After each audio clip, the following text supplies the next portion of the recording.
What's going on, everybody? It's Marcus from TCG Discussions, back at it with another video discussing ranked, and also simultaneously discussing this new graph that came out showing the weekly power rankings.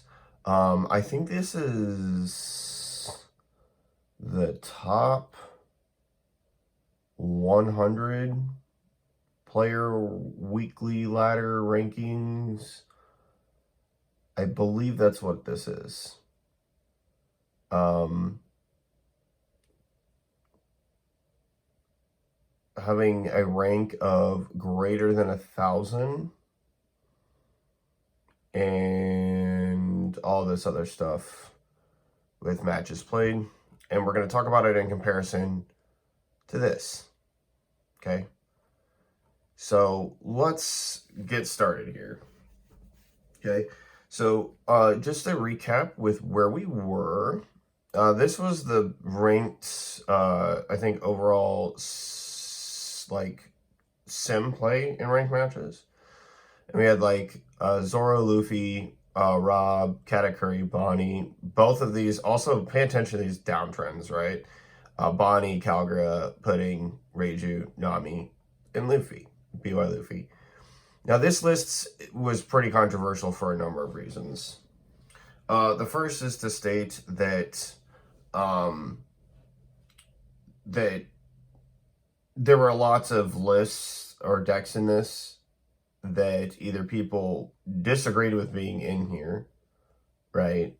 Or at minimum disagree with their placement. Like Pudding was a point of contention, right? She was just a point of contention. To top it off, BY Luffy being 10th was something that was like decried across multiple channels as there's just being no way. I watch a lot of content creators, and this one was kind of suspect to a lot of people, and I think somewhat fairly justified, because I would still put like ST14, for example, like 13, I put him as like a top 4 potential deck in the game, with, you know, some caveats of speaking about it. If I had to say like the top 10 list, it probably was like something like this, with like Nami tossed into the mix up here, right? Just being ridiculous. But this new one, okay, this new one is probably more controversial and way worse to judge on than the other one, and we're going to kind of be that controversial person and talk about it, okay? So let's first go over what's here. Let's go over what is going on here, and kind of like look at this, and then like take a hard look. We're going to be really focusing on this right here, to compare it to this, and then talk about a meta evaluation based on that. So number one is Rob Lucci. I'm not surprised. I'm running into this deck like literally every other game. Okay, so it's almost kind of crazy that among the top players with having a rank of minimum of greater than 1,000, that this guy went from what, 3rd place, yeah, to 1st. Okay, and to give Rob Lucci his due, I guess we'll talk about that in a second. We'll talk about that in a second.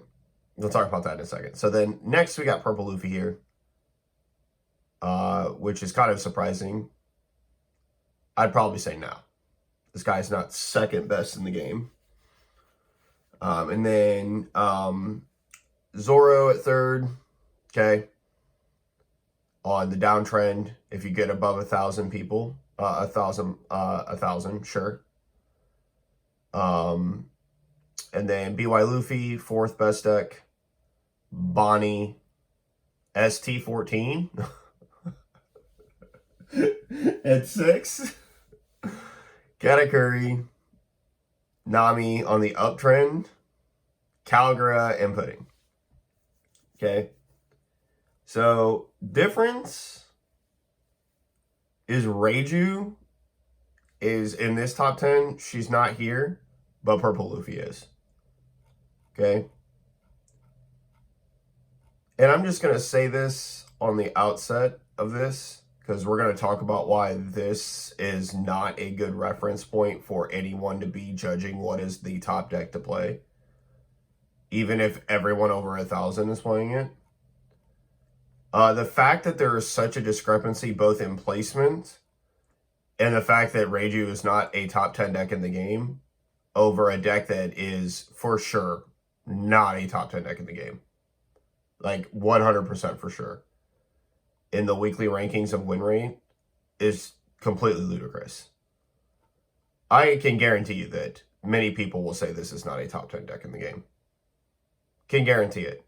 It is not even, and maybe my testing group, which has multiple regional topping players in it, right, is completely blind to what's going on. Now, I've been testing Purple Luffy a little bit, and I think that like Nineland is really good, and so I'm taking a second look at Nineland and him, right? But the fact that this is not even on our radar, and this is somehow the second most winning deck in the game, is got to be Cope. And I will explain why it for sure is, right? So, like, let's take a look, right, at Mr. ST14. ST14, I keep talking about ST14 Luffy. I play him too much. But, like, let's take a look, okay? I'm not even sure if this list is accurate for this current meta. I would say it's not. Definitely would say it's not. There's just not a single 08 card in here. This is just a generic build that I think has topped before.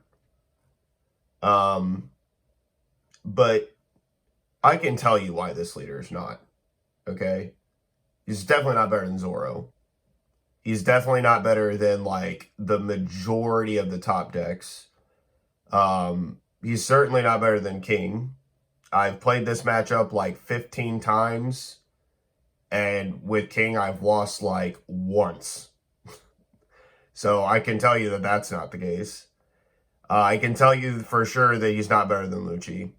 With Brook, this card doesn't even matter anymore. With Jack, half this board dies. They basically have to ulti page 1 into Paulie to Kaido to even have a chance in the game. ST14, it's even worse. Except for this card actually has a lot more impact. But then, like, we get to late game and we just stop caring once we get Jack on the board. And then nobody's playing this vanilla anymore. Guarantee that. So this is probably just a generic list from Eggman, for sure. But there's no way this is the second best deck.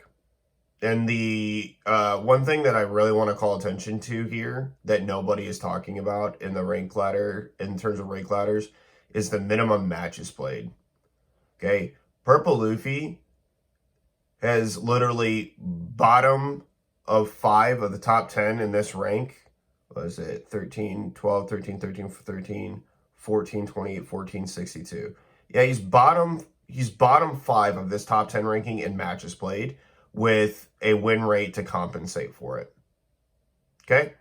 And somehow is above ST14 Luffy among these group of players with a 50% win rate. Now let's compare that to the amount of games played for the overall win rate of ST14 Luffy. 9,541. And this is probably like updated, meaning there is probably more games if they did this. Like if this was week 2, the amount of rank games that this deck would have would probably be like 15,000 versus the 4,000 here, okay? And this win rate of sample size should just disqualify you as like a top 10 deck in the game, right? So if anyone's looking at this list and thinking that Purple Luffy is the number 2 deck, Okay, like total games played among these 1,000 players versus the minimum total games played of Nami or Katakuri. Overall, okay, total games is half. It is half, okay? Nami has double the representation overall to show that she has a higher, what was her win percentage? What's Katakuri's win percentage here? 54%. He has double the games to show for it, and he has a higher win percentage overall. Okay? Now, a lot of people are going to say, well, these are more skilled players. I mean, look at the minimum 1,000, all this other stuff. That clearly means that these are the best, these are the best decks, and you're coping on Purple Luffy. Again, I'm going to point to sample size, and I'll use a basketball analogy here. If D'Angelo Russell, which he had a higher three-point percentage than Steph Curry last year, shot half of the volume of threes, but was only slightly better than him by like 2%, does that make D'Angelo Russell a better three-point shooter? No, it doesn't. If JaVale McGee shot 4 threes for the entire season and hit 2 of them and was 50%, is he a better three-point shooter than Steph Curry? No, he's not.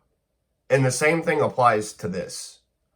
I don't care if in a room of vacuum of 100 people that they all decided to run 1,400 games of Purple Luffy. This doesn't also tell you who they played against, right? I mean, there's several things that are skewed about both data, but there's a lot of things that can be skewed about this. Doesn't tell you who they played against. Yeah, your matchup spreads over here, and we'll talk about this in a second, because look at all these gigantic holes. And furthermore, it doesn't tell you who all at the same time when decided to play this deck. Because it matters, right? If one guy gets top 16 with Purple Luffy, does this make Purple Luffy all of a sudden hyper viable, right? Does this make him like a good leader to be playing right now? Absolutely not. Like when at the beginning of 07, when Whitebeard won its first regional, was anyone in 07 being like, yeah, Whitebeard's best deck in the game? No, absolutely not. And the same thing can happen here. You could have a select dedicated group of players that are high in the power rankings playing this deck and doing, admittingly, 52% win rate is pretty good. But this sample size should be a big red warning flag to everybody, right? This is not the second best deck in the game. Can guarantee that it's not the second best deck in the game. I'll tell you it's good. Like, I do believe it's good. I would definitely, on my tier list, right, I would be bumping him. I already put him up here. I probably bump him up, right? He's probably knocking on this door a lot harder than I thought, because once he gets his support, it's going to be pretty good, right? So I'd give the credit it's due. I did not adjust that for this video, by the way. That was the first adjustment I think that I made. But like, you know, I don't mean to like trash this, but it's the same thing with this. Okay, everyone's Golden Boy that they keep saying is like the best deck in the game, probably. Okay, can tell you that it's not. This deck is falling from grace hard. People are figuring out how to play it in like multiple, I mean multiple colors. Have gotten cards with effects that are completely devastating this leader while establishing massive tempo against him by starving him.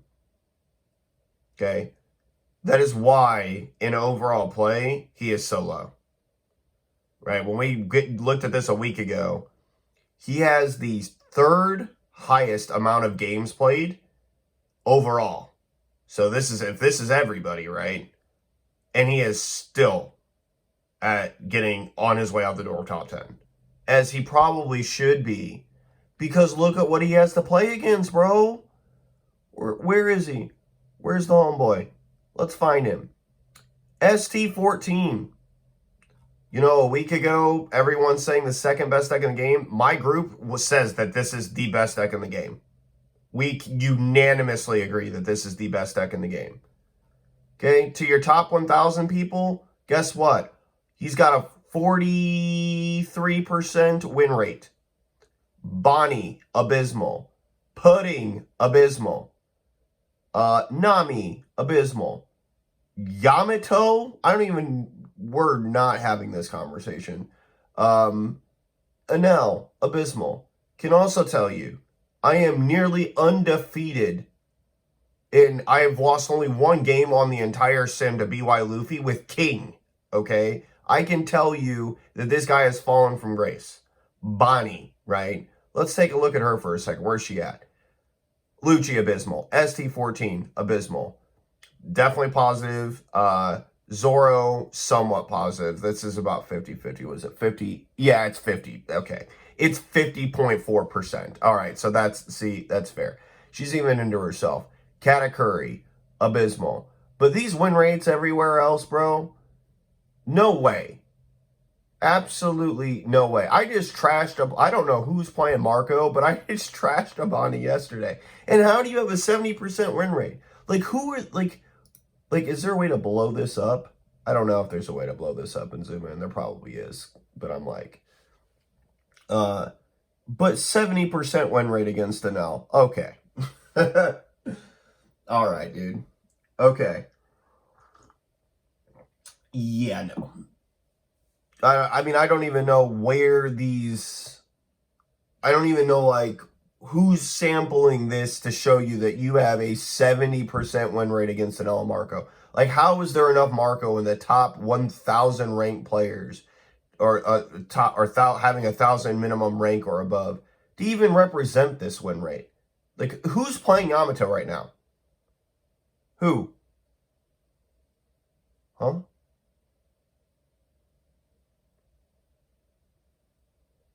Like, who's playing Yamato? Why is this even here? What are we talking about? Right? This is crazy.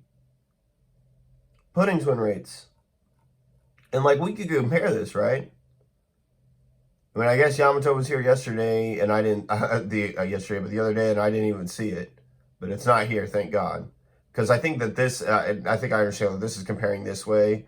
But, like, the only thing is that the buck should pretty much stop wherever the meta is. Okay?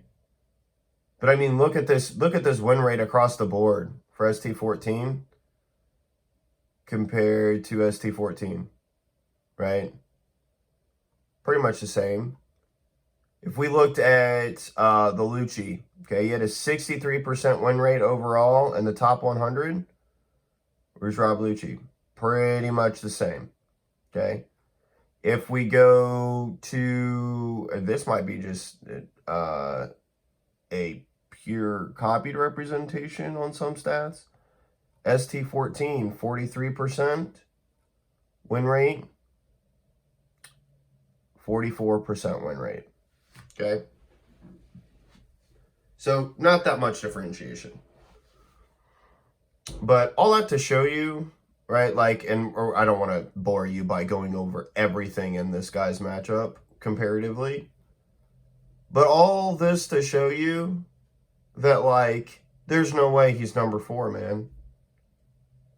He's probably, like, I would say he's top 5 deck. Yeah, he's probably, like, top 5.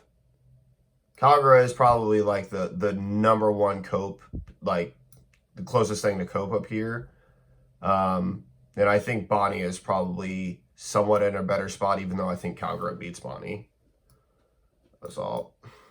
I'll just adjust it like this. But this is the best deck in the game. These two are like the same thing, right? It's just matchup dependent, and if it's the bad matchup, you're just going to lose. Taking a sip of coffee. This deck right here, though, man, I'm telling you, this is not the way. Like, if you think that this is your ticket to victory at a regional, you're trolling yourself, man. Black has way too many good tools now. Jack being an 8K that we play on 7 Dawn, when we take second from you, and we go up into Kaido or whatever else, like, it is bad news bears for this deck. This deck is down bad right now. Bonnie is still really good. Blue is still really good into her.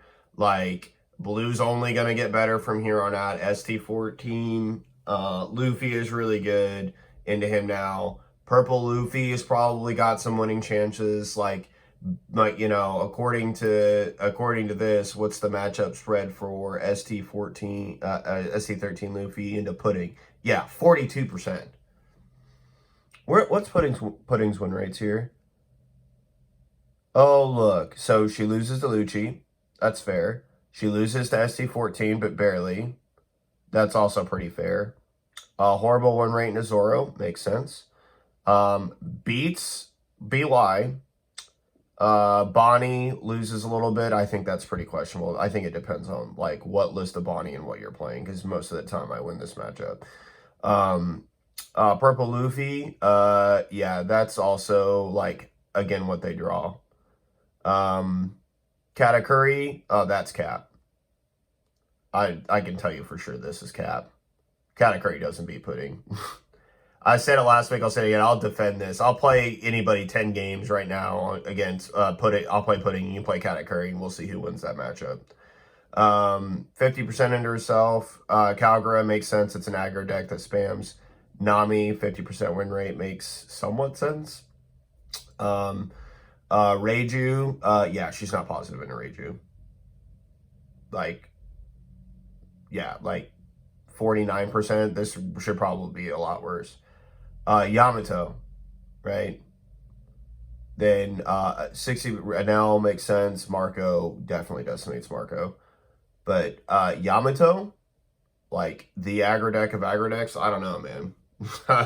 the girl who tries to beat everybody's face in all the time, I don't know. But let's just go down.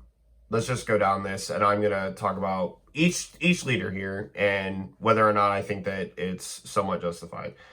So Rob Lucci, is he the best deck? Well, I can tell you for sure he's definitely the most popular deck. The top 1,000 players agree that he is the deck to be playing the most, or top 1,000, but the 1,000 power plus players agree that he should be being played the most. I mean, and I think that also kind of tracks, you know, and him going from third here with the second most games played to first up here is not, that's not saying very much. Like, literally him and Zoro flipped, okay?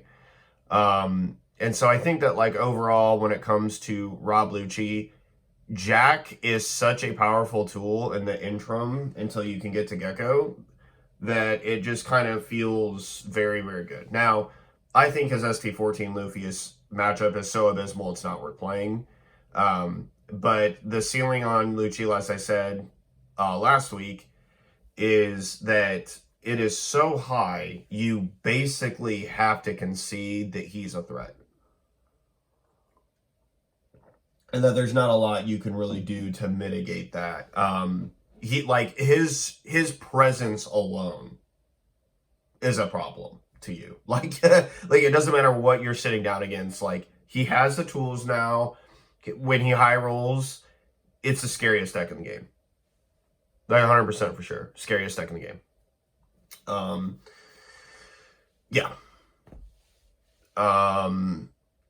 So, I mean, I don't know what to say. I'd probably say he is for sure the most popular leader at the top end. And I'd also say for sure that he is probably the, like he is probably, like, the apex of removal this game has ever seen so far. That doesn't require specific setup. And I also think that, like, the thing is that what he can still do intermediary while getting to those game states is very aggressive and still very controlling. So Rob might be, like, the pick. And I don't hate this. I don't, like, unlike, you know, people hating that Zoro has the highest win rate down here overall, right? I do not hate this. I think that this is probably extremely fair. Purple Luffy. Now, giving my honest take about this deck, it has teeth. There is probably something here I tried looking at this list here. This is probably just a generic list from Eggman, but if this actually is their deck list, like of the decks to play when it comes to, I think I already have one window of it pulled up. But if this actually is like what they're doing right now, this has got to be cap, bro. Like, I have a better build than this for sure, which I'll probably do some gameplay of this. And this deck gets a lot of legs post-structure. And in Japan, it is the #2 deck of the game besides Dofi. And so I don't think he's bad. And I don't think that there's, I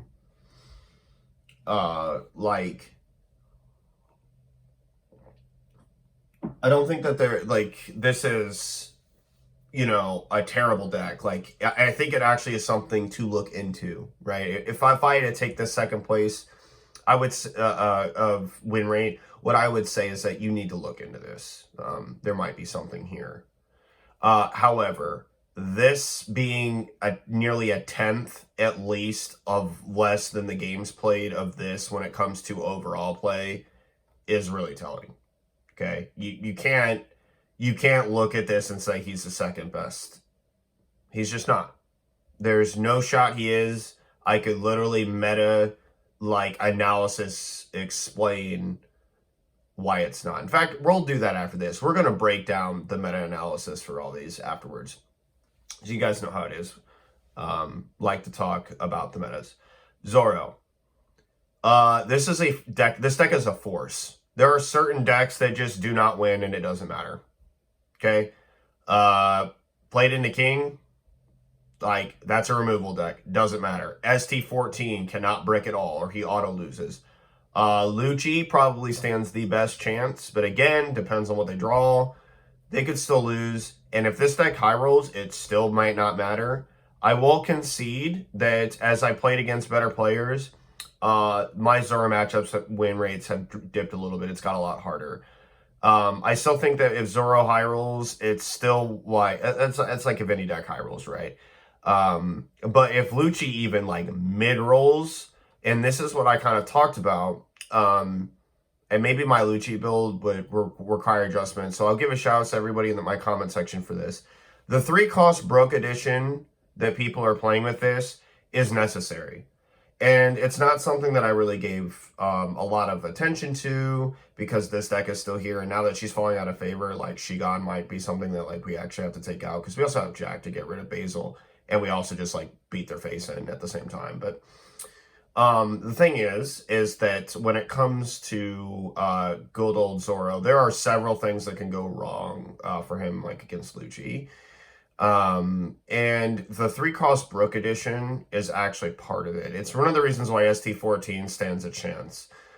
Because if you have Brook established early with a Kuzan on the even curve,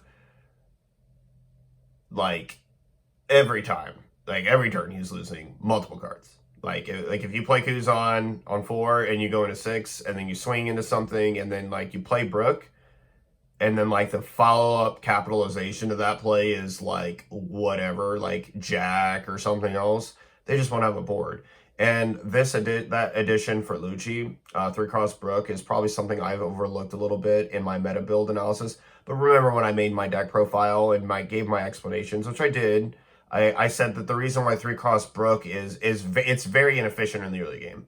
It is. And in the black matchup, especially if you play against ST14, I almost laugh when they play a Brook on the board because it's not going to do anything. Number one, when I'm ST14, so all my stuff gets an extra plus anyway. You're going to have to work even harder to KO with that card. And number two, I'm removal too. Just literally I will windmill Sanji down and then just KO this card. So it's pretty laughable. But the thing is that it is really strong against Zoro, and I definitely concede that if those the builds, I've seen a couple play Kaku. Kaku is extremely powerful against Zoro. Being a 6K and being a card that just removes a 3 or less is very good. Although I would also argue that not a lot of people are running Kaku. But it does definitely help for sure. BY Luffy. Okay. This needs to drop, like, down here. It's probably, like, 6th or 7th best deck. I have him at top 4. I would probably say that he's, like, about here. I mean, this is so serious. I mean, I just wish this garbage was not here. But I would probably put him, like, right here. Okay? I'd probably say that this right here is pretty comfortably, like, the best top 7.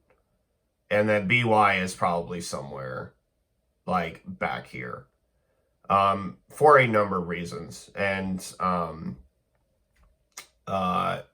he is, well, I guess, well, we'll talk about that here in a minute, but, sorry, I just get ahead of myself. When I see this, I actually get kind of mad. And here's the reason why I'm mad about this. It is not that I hate this deck for any reason other than that it's the antithesis to the color that I play, right? And that is not the reason why I'm hating on it. It is because and my friend Seth and I almost agree that, like, when it comes to sim gameplay versus IRL, it feels that, like, top players, and I'm not accusing anybody of doing this, almost have to be cheating with how consistently they high roll with this deck. Like, if you're an ST13 BY Luffy player, you know kind of what I'm talking about when I say that there are games where I just don't have Gecko. There are games where I have no 5-cost Sabo that draws 2, pitches 2. There's games where I have all the Sabos and nothing but babies that I've had for the entire time. There's games where every time I search, right, the top 3 cards are Gecko. And the game is just over, right? There are so many things that can go wrong for this deck. And then simultaneously, that is before the matchup. And it just feels that, like, when I see a player go completely undefeated in a tournament, and it is like I'm watching their games as they're playing, like, on a stream match and then in Top Cut, right? And then they literally just open the most bonkers set of lines that I've ever seen, even getting stalled out, right? Not running them down and forcing them to have the hand or whatever.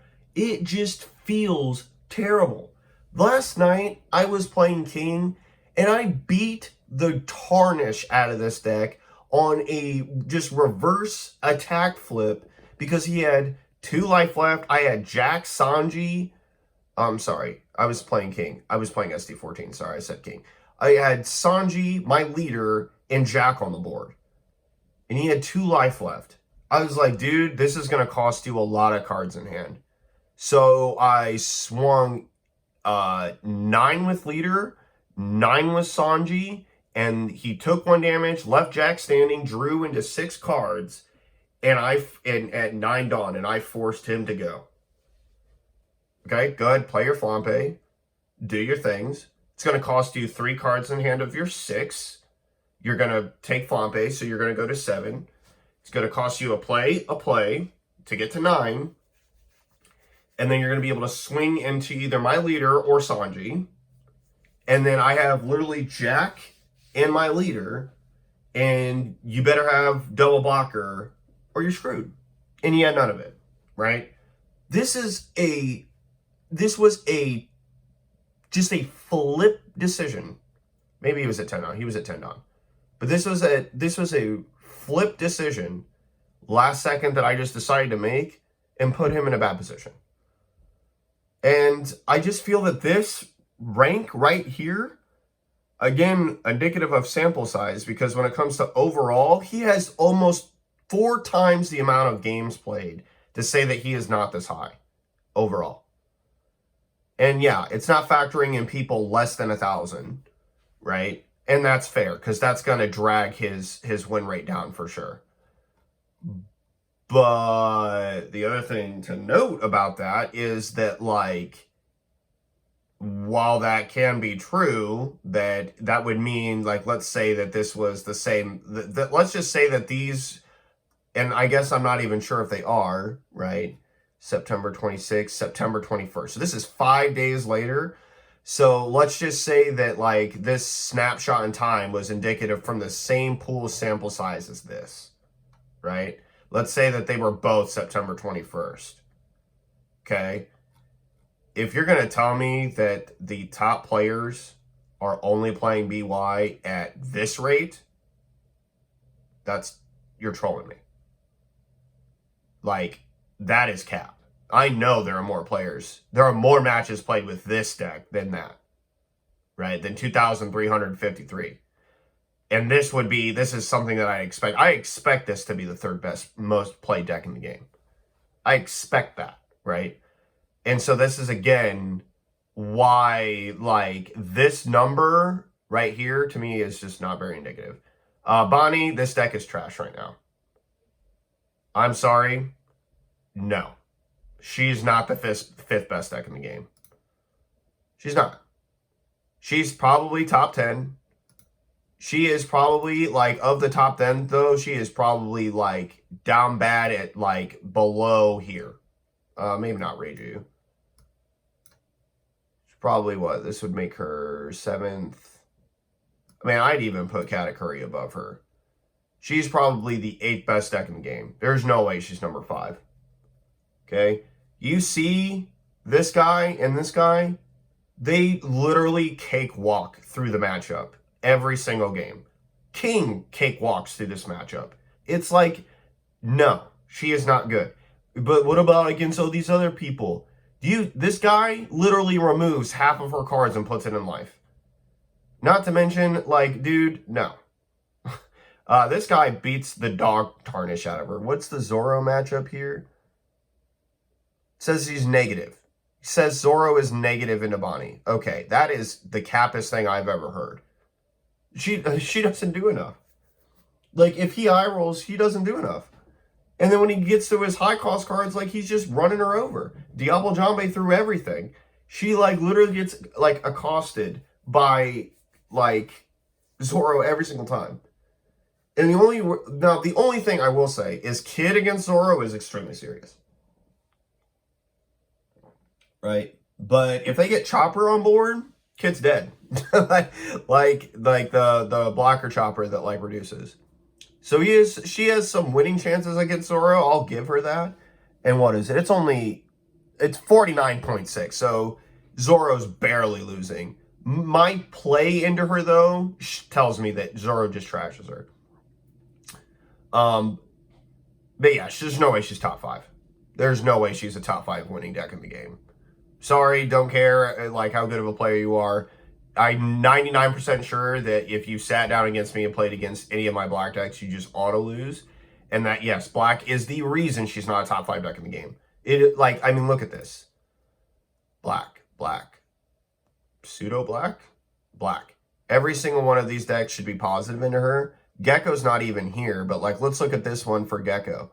What's the Bonnie win rate? Negative, negative, negative, negative. 49% win rate. Katakuri's got a better percent win rate from a week ago. Zoro, I mean, look at this. A week ago, Zoro was thoroughly trouncing her. And then up here, apparently all the better players just somehow make Bonnie magically better. I mean, Zoro win rate into Bonnie, 58%. And it's like, oh, well, you're not playing against good Bonnie players. No, dude, like, literally there's a limit to what your deck can do. Like, when you get good enough, you realize that there are limits to what your deck can do. Yeah, the pilot matters. And this is a conversation I just had with somebody the other day. But Bonnie's ceiling is too low. Okay? No longer are the days where you can get away with just playing a card per turn against Rob Lucci and somehow expect that that's somehow going to be good for you. Those days are gone.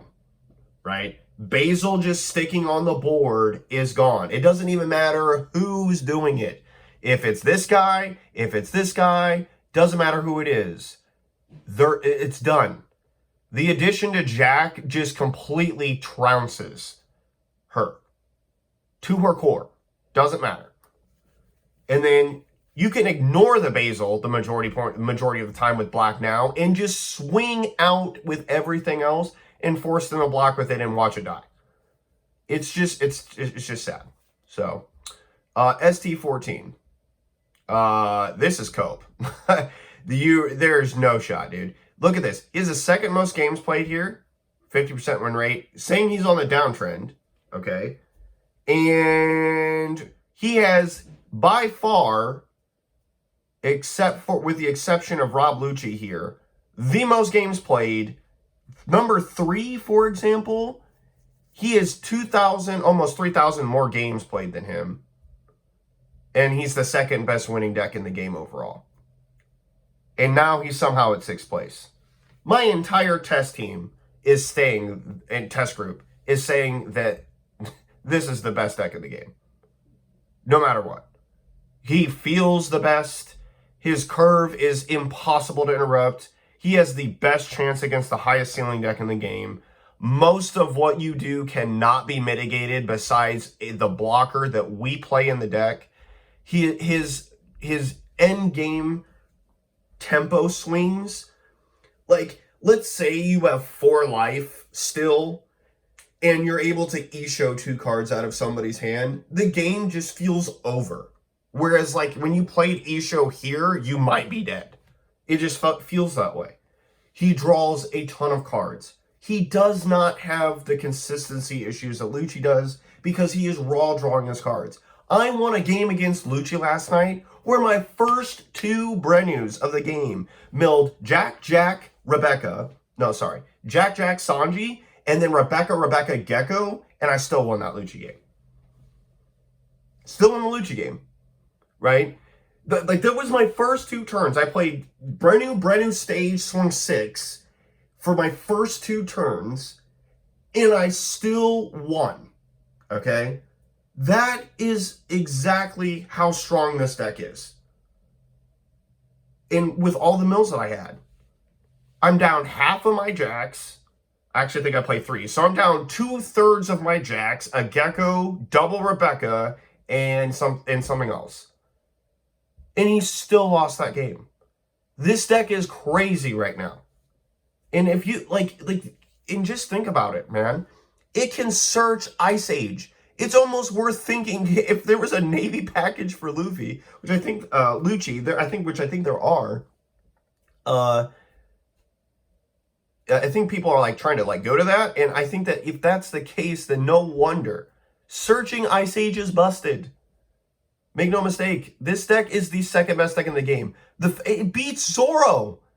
This deck handily, because of its early game play lines, destroys this deck. Doesn't even matter if they high roll. Like, the only way you lose this matchup is if you just don't get counter out of your life or draw counter. You actually just are winning most of the time.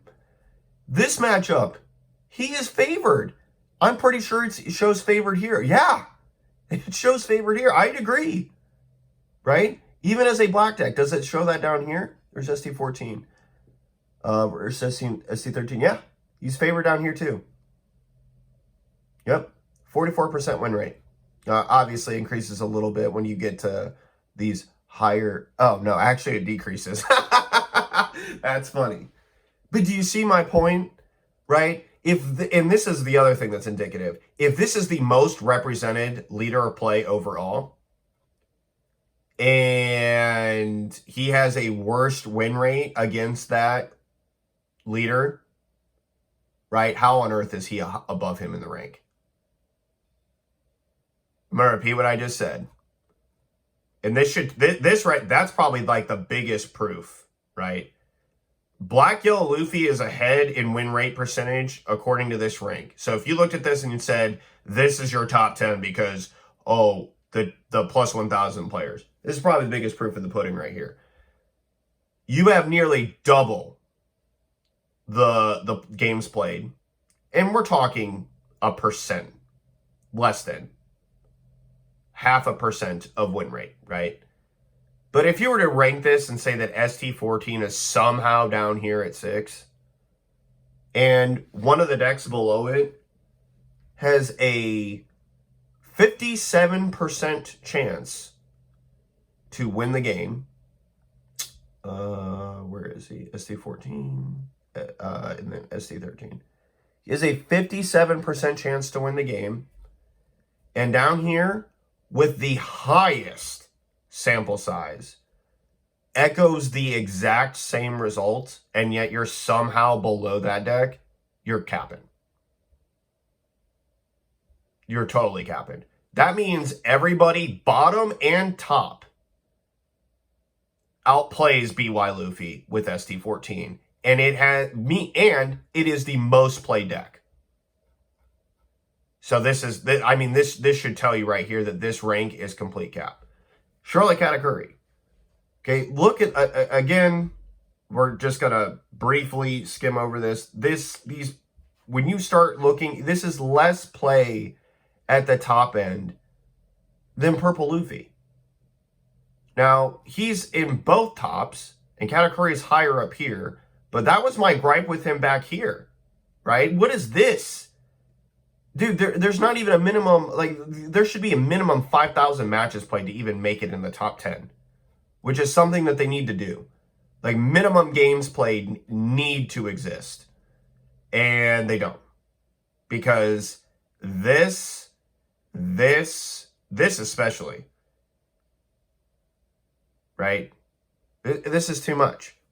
Nami, I understand why there's not a lot of matches played of her. But Katakuri somehow having this high of a win percentage back here and being the 4th best deck in the game, I told you that's cap. And I believe that it's cap. And look at, he's down here at 7th.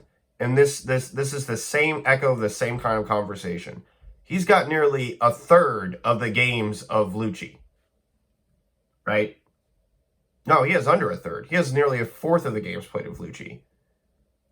And his win rate is just high because, like, he's near dead even. So, like, take it that Katakuri's not making waves. Nami, snooze fest, boring, uptick. Of course she's upticked, right? If the higher level you get with this deck, the higher she's going to be up here. Just see all the tournament results that we have of her getting 2nd place over and over again. Meaning the top players in the game playing her, she should probably be, like, up here, floating around in the top 5. Like, if the top Nami players of the world were playing her, they'd probably win at a rate that's, like, up here. Okay? I'd also like to point this out. Win rate percentages are not indicative of the best players on the ladder and what they're playing. So, if this is probably, like, a top 3, top 4 deck in the game, right? As much as it pains me to even utter that garbage out of my mouth. Let's say, like, the top 10 of the top 5, right? 2 of them, of the top 10 players in the game, are playing Nami, and then they just, like, go to a regional and literally get, like, 2nd place and then, like, 2nd place again. That is exactly what I'm talking about. She is probably way higher on this list. Kagura. Kagura is down bad because of black. And it's so bad that even King, a 4-life leader, can beat him. So, I expect him to be this low. This is going to be, like, one of the takes that I'll kind of correct here. I didn't want to correct him because I didn't want to spoil what I was going to say. Kagura is probably somewhere, like, moving his way downtown. He beats Pudding. But it's really tough right now, man. We'll say that Lucci's above her. Right. If I had to go with this current list, he'd be at the bottom of 10. Pudding would be phased out. Oh, actually, that's definitely cap. Katakuri would be phased out. And he's bad. At times. It's just black. Black and blue just have so much removal. Boa is probably a little bit lower than I'll give her credit for. She definitely beats Bonnie. She kind of loses to Reiju. But all that to say is that there's just a problem with Kagura. His take a life effect against aggro matchups is bad. Although if he sees Mont Blanc, it's mitigated, and so he's actually positive because he plays just as many cards as Zoro and they're bigger. He does several things well, but Black's early game is like kind of getting insane with like how much removal they have. And so it just kind of feels that he just kind of auto dies. And like once Jack gets on the board, plus like everything, it just feels terrible. Like even King, like King's like entire deck design and game plan completely thwarts what he does. So yeah, Calgary being down here makes a lot of sense. Pudding, okay. She was what? Top 10, but number 7. Even I thought that this was a little high. She's still top 10. But I mean, again, look at these bottom 4, these games played. Like, what are you talking about? Like, what are you basing this off of? The only one that I can for sure say in this bottom 4 that is higher than where they actually are is probably Nami. And Pudding is probably better. Like, the fact that Reiju isn't on this list is abysmal, right? I mean, honestly, no, but there is not a top player in the game that looks at Reiju and says that she's not a top 10 deck in the game. And the win rates here would show it. And it's not like she's beating down like scrub players, bro. There's just no shot. It is probably that like a lot of people have fallen off playing her, so there's not as many matches to show for it. And yeah.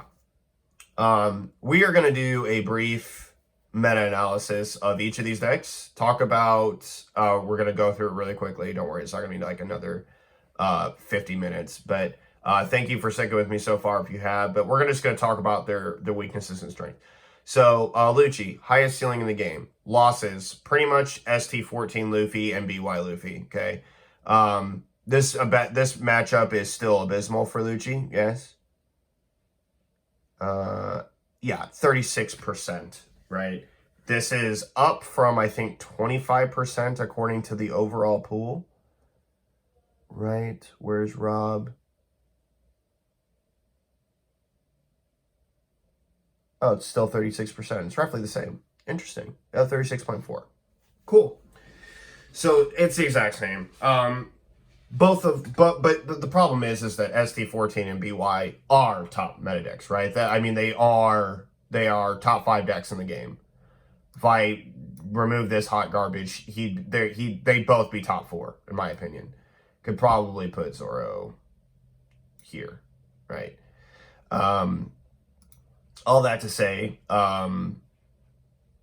his weaknesses are great, right? And it's just not.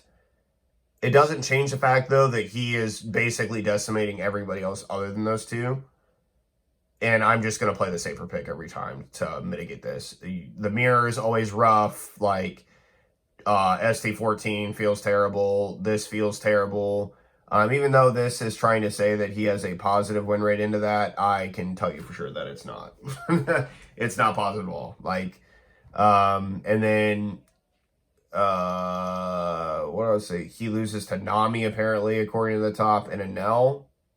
Yeah, it's probably because of inconsistency due to stage, but and what they're forced to play and what they're not forced to play and all this other stuff. So yeah, it's tough. It's rough. He's in a very healthy commanding position. He's in a commanding position in the meta. And he can do a lot, but his matchup losses are bad. Right? Yeah, there's just no shot that Lucci beats ST14 8% more at the time. The fact that that's not 50-50 split by this ranking. I mean, does it echo the same thing down here? Well, let's just see this. Sorry. ST14. It's still says it's unfavored for ST, but better. But I already said this. Even if Lucci high rolls, I've said this before. If like Lucci high rolls, it's whatever. Purple Luffy. Problems are blue, which is kind of popping up now because Bo won a tournament. Doflamingo. I don't think Dofi's in a good spot right now, but that's kind of a problem. He dies to Rush, so Calgara and Zoro trounce him. Katakuri actually is really strong into him. I don't say probably. He is. Because if it's not Magellan on the board, It's pretty much Dynami and some other triggers. And so I don't know how I can have this conversation any other way to explain that this leader right now does not have the legs under him. He will when he can do ulti page 1 and Luffy Taro, right? Even if that's like what they're gonna play. Like Luffy Taro playing like another Straw Hat 4-6 is broke, bro. It's broke. Now there's some things that I'm trying to cook with him. But like when it just comes to overall, like he dies to aggro, his stuff is gonna get removed by Black, that's not Magellan, and Lucci has a bunch of trash cards anyway. King has trash cards as well. We do not care about like what he's trying to do, and then we'll just eventually run him over at the end of the game. So I just don't know. It feels weird. Like, this is not a deck that I would be actively trying to play right now. 8.5? Maybe. But right now, I think that it has some legs. It's worth exploring, but I just think that he has too many questionable or bad matchups. And this right here is saying, this is indicative. I mean, like, what is this? A 32% rate against Zoro. A 47% rate against BY Luffy. Same thing for that. Somehow positive into ST14? That makes just no sense, dude. 60% win rate? How? Katakuri, like I said, 39% Yamato, we don't care about now, and all that other stuff. So, yeah. Zoro, he is probably top 5, but he's probably not best deck in the game. This is pretty much indicative of like my initial testing, but as I play better players against Lucci, I've come to realize that Black has a little bit more legs. SD14 I already knew is a little bit of a struggle. It was just whether or not I was going to be a struggle against this. I was just winning against this deck a lot, and I think the meta adjustments that I'm seeing from people have kind of now made me realize that Lucci is probably favored now. And so if these two, which are by far the most popular decks in the game, are favored into him, then he's going to fall from grace. Other than that, if you're the rest of everybody, prepare for hell, because he's just going to... He's just that option select. Oh, if I'm not playing Black, I guess I just win now, right? Like, that is how it feels most of the time. Don't care about your triggers. I semi-care about your board. Everyone else is just losing. So, and he has a lot of games in this section to show for it. It's the 4th most games played. And this is probably the 5th most games played down here. And so, he obviously still very good. BY Luffy, so he's just, meta-analysis wise, he is starting to lose this, these end games to, I'm covering Lucci, I mean to ST14, meant to do that with ST14. He's starting to lose these end games to like boss cards that just really, really hurt him. This guy up here, it's still positive. It just feels like with Lucci, you're scrambling to play against him no matter what. But if Lucci, the problem with Lucci is just he can't build up the trash.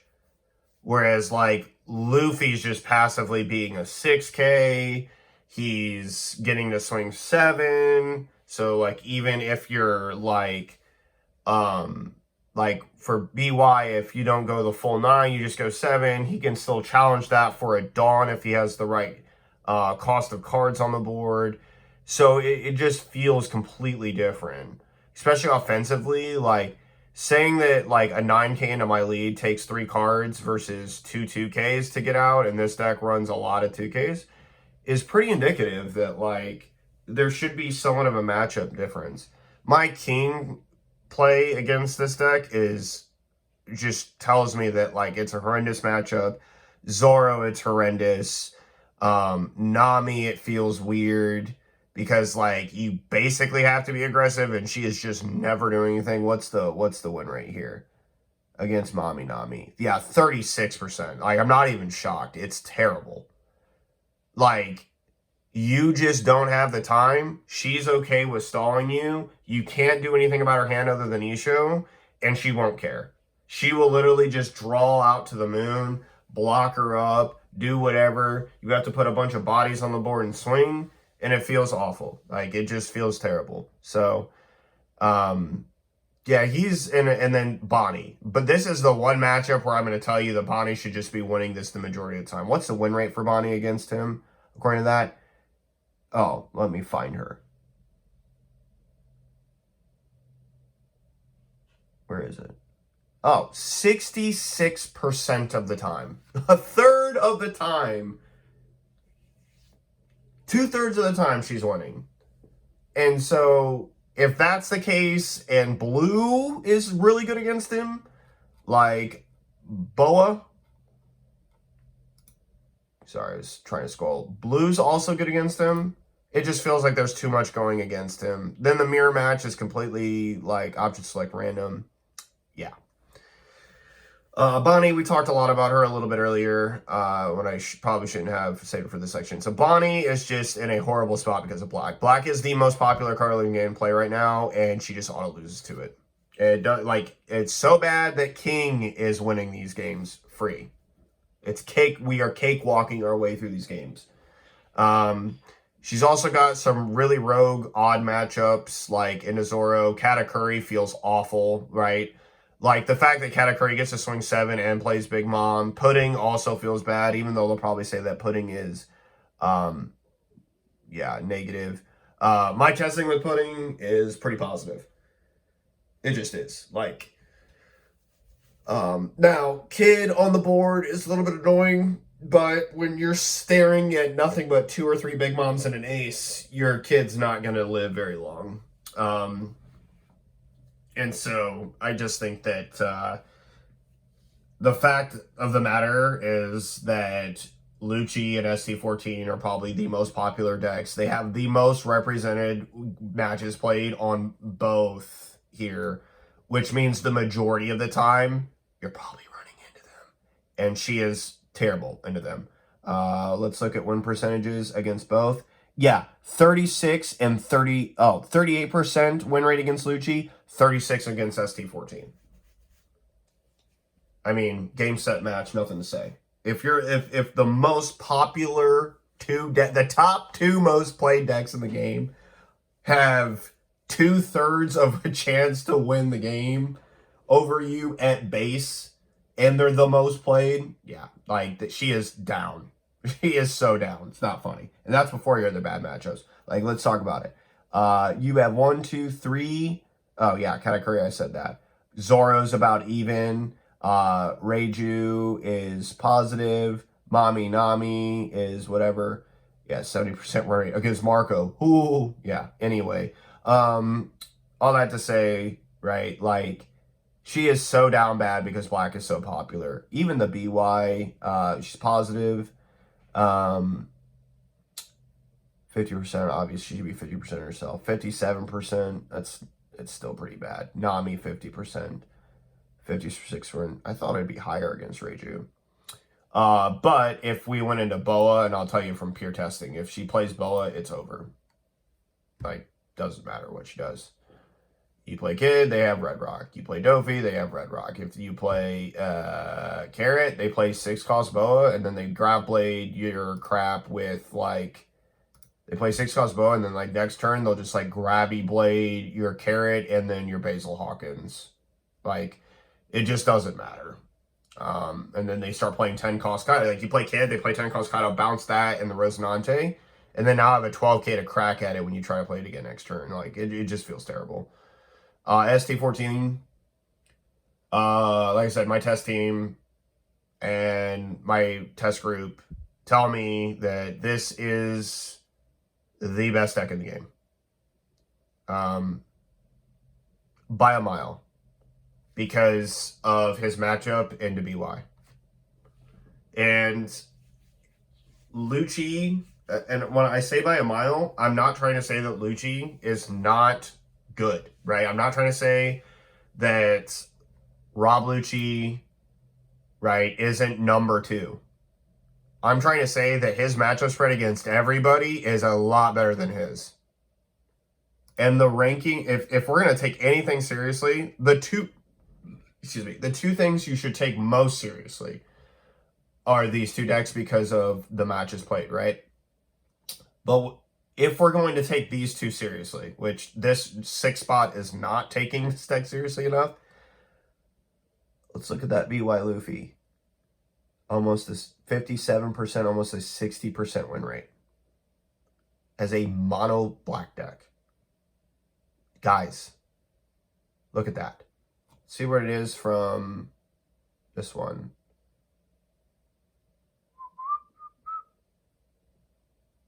Uh, 56. So it goes up. Like, better players have a better win rate against him than the overall populace sample size does. And all this to tell you is that his quote-unquote bad matchup being Lucci is a complete farce. Now, this may be the reason that feels that way, okay? There are lots of people who are going stageless. I am not, okay? I play 2 stage. When I get stage on the board early, like let's say they take second from me, right? They take second.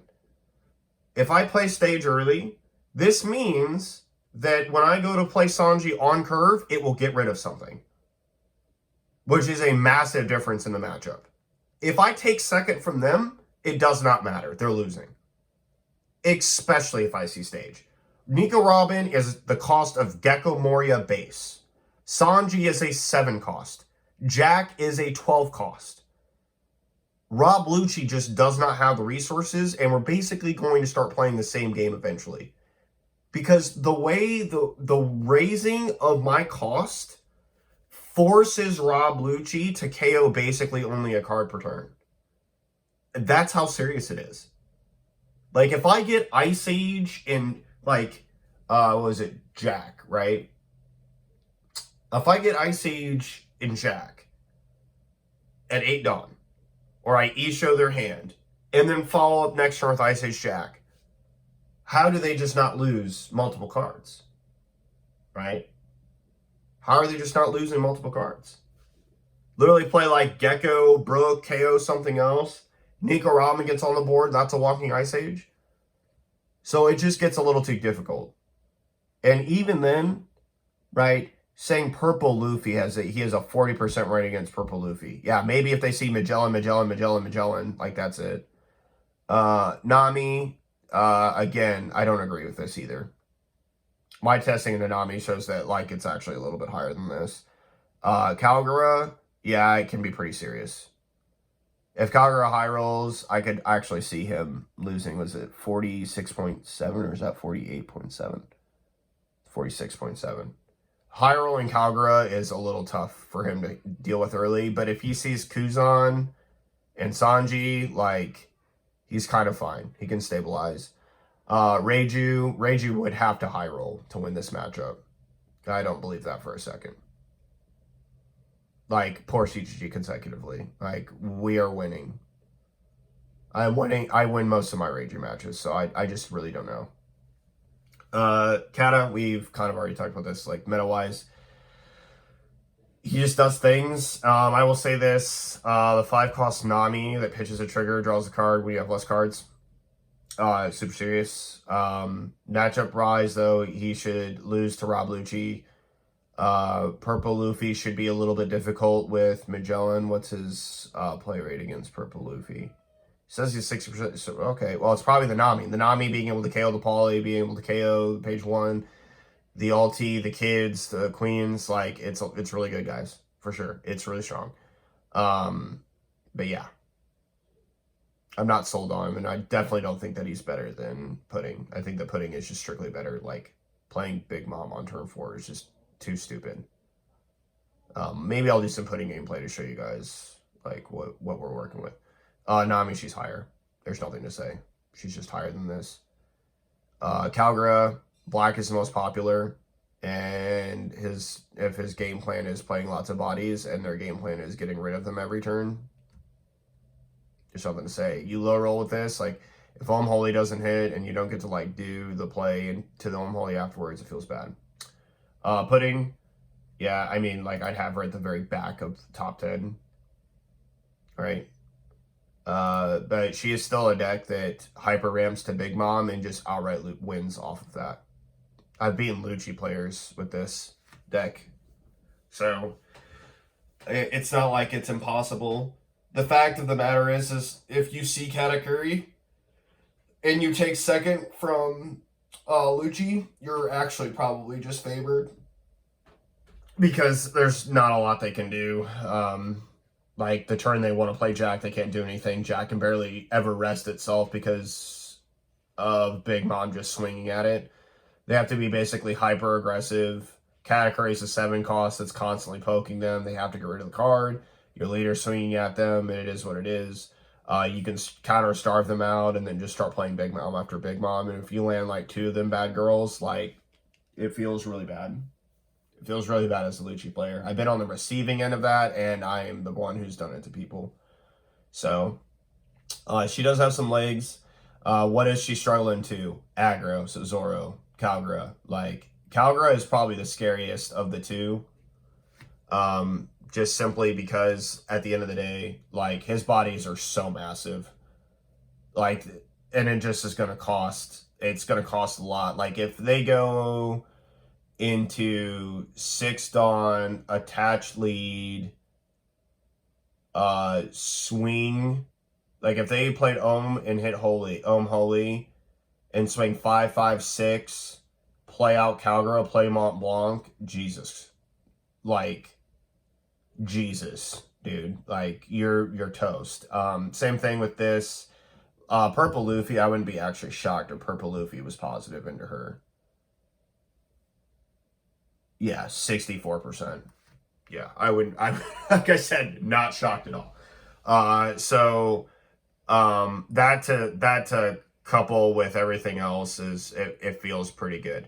The good news is she is very positive into BY Luffy, and BY Luffy for its play rate, which is the 3rd most played deck in this ranking system. Yeah, that's almost a 60% win rate. She is very positive into him. Yeah, you'll trash their life, but you have 10-12s. Swinging for 12 versus 9 is frightening. It's just frightening. Because you're going to starve them out, right? They also can't aggro you with, like, low-cost cards because you're just playing into Pudding's effect.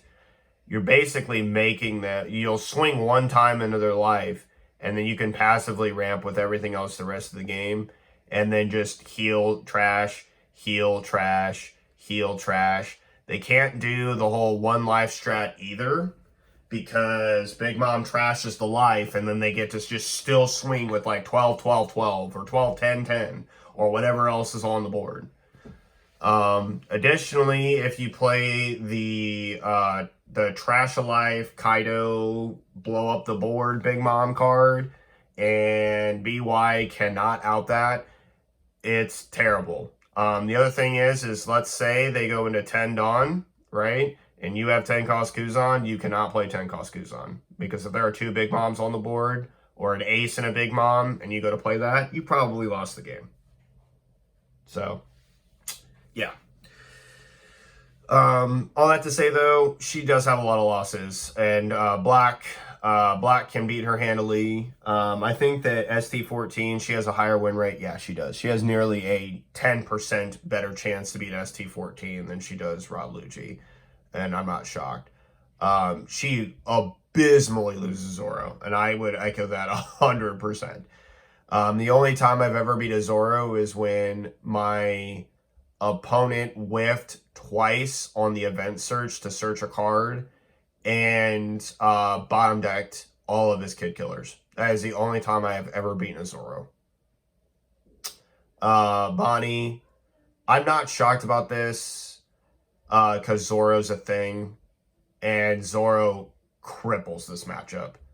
Bonnie can already mitigate multiple Big Moms and not really care because she has so many blockers. But once Zoro gets on the board, it's insidiously scary for her. Not because of what you'd think. Like, oh, I'm just going to like go at her life with like 16 3 times and kill her. yeah, you can do that, but Bonnie can literally just remove your cards by attacking over them with Zoro. And just not care that you're healing over and over again. And then play like Captain Kid. And then force you to like play around that the rest of the game, and you just kind of fold. Purple Luffy, it's abysmal. Katakuri, this is the copest and capest thing I've ever heard. First off, Nami is what's carrying Katakuri right now, the new 5 cost. And there's nothing for him to even really get rid of that she cares about. Secondly, she's playing the same best thing that you're doing faster and then killing you with it. So just don't understand. He also can't manipulate his "you're the one who should disappear" BS to the bottom of his life, because then they'll just save the Big Mom to trash the life. None of his board really matters, because when you go to play Parasparrow swing 5, she plays Katakuri swing 7 crackback at it and doesn't need to get rid of any of your crap because she's ramping. She has better blockers than he does. Blockers that facilitate a strategy that get her to Big Mom over him. And yeah, he can swing 7 all day long. Ooh, wow, counter out. Ooh, whatever. If I play Viola to the board, what are you going to do? Swing 7. Here, have the 0 cost blocker. Viola can manipulate his life. That's like another thing that's like really stupid. Viola can literally look at his life, muck it up, be like, okay, so I'm going to force you to take the Benji for life. And then like put "you're the one who should disappear" at the top of your life. Right? Like, she can do all these things. So I just don't understand how Katakuri's like somehow favored. Like, I think it's like the capest thing I think I've like ever heard in my life. Kagura, she folds to that. Nami, she's kind of positive in, and she should fold to Reiju because Reiju's pretty aggressive. But that's the meta-analysis of these decks. I don't know really what to say other than this right here. A lot of people are buzzing about. I've seen a lot of like social media postings and videos already this morning about, and then obviously Eggman, being the diligent, amazing man that he is making sure that we get the most up-to-date information on what's going on in the community when it comes to either the sim, obviously tournament reports, right? But this is not it, guys. All the people who are like trying to say, "Oh my God, I told you so," like the amount of hype I have seen about this just is followed by kind of a real lack of understanding and thinking when you're looking at the data and the numbers. Like, you can't talk about win rates and not consider sample size. You just can't. Like, even if you want to say skilled players, this is also factoring in, like, let's take Zoro, for example. Zoro is not a hard deck to play, okay? You just kind of strap the helmet on and go, right? And you're racing your opponent, and you do so while freely playing a bunch of cards. Can you make mistakes? 100%. But the easier the deck is to play, the less punished you are for making mistakes. Like, if you miscalculate trying to KO a card and you played Ice Age from your hand in Lucci, that's a problem, right? That's going to be a big deal. Because if you can't get rid of the card, like, for example, the other day, I was playing against a Bonnie player. I had Jack rested. He looked at the Jack and then played Carrot, spent his entire turn playing Carrot to keep him rested. And I said, you can't do that. He's an 11 cost. And actually, I think was I playing against no, I was playing King. You can't do that. He's an 11 cost. He's like, oh, right? So like that that's the kind of thing I'm talking about. That doesn't really happen with this deck, right? There's like, I misallocated a Dawn. I could have made my like 6K a 7, right? And look at this, dude. 4th, 5th highest sample size of games. And it's like, well, we're not factoring strength of opponent. Okay, so that's what this should be telling you. And he's still number 3. Hello. And so this is what I was talking about. When everyone was downplaying this list, trying to like talk about skill of strength and all that other stuff, you guys are missing the point. The point is the sample size of games. There's 58,000 games played right here. Okay? And this guy was winning the most out of all those 58,000 games played among these decks. Okay? And he's number 3 when you start factoring in all this other stuff. So this is probably a scenario when we look at the data between this and this, it's safe to say that Zoro's a good deck. Same thing with Lucci. He's number 1. Do I have a gripe with this? Not really. Not really. He was number 3. The only thing I truly have, like, this is criminally wrong, right? Well, and it's only based off win rate percentages, and what we're talking 4% here, okay? But it's still criminally, this is, like, if you looked at this and said that this is the 6th best deck in the game, you are wrong, bro. Wrong. He is not. He is way higher up. And guess what? The overall, with the most games to show for it, shows him at 2nd place. And that's what I'm saying. This list right here is far more indicative of what you should follow as a baseline than this one.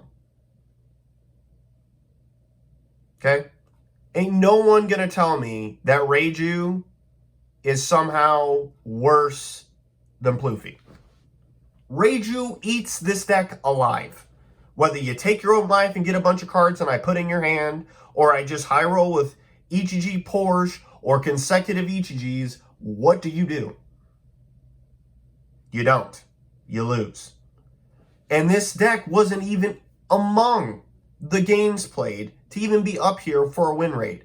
And then, lo and behold, she somehow just gets booted from the top 10, and then this guy with like a low sample size to show for it nonetheless, and having this win rate would be the 2nd best deck? No.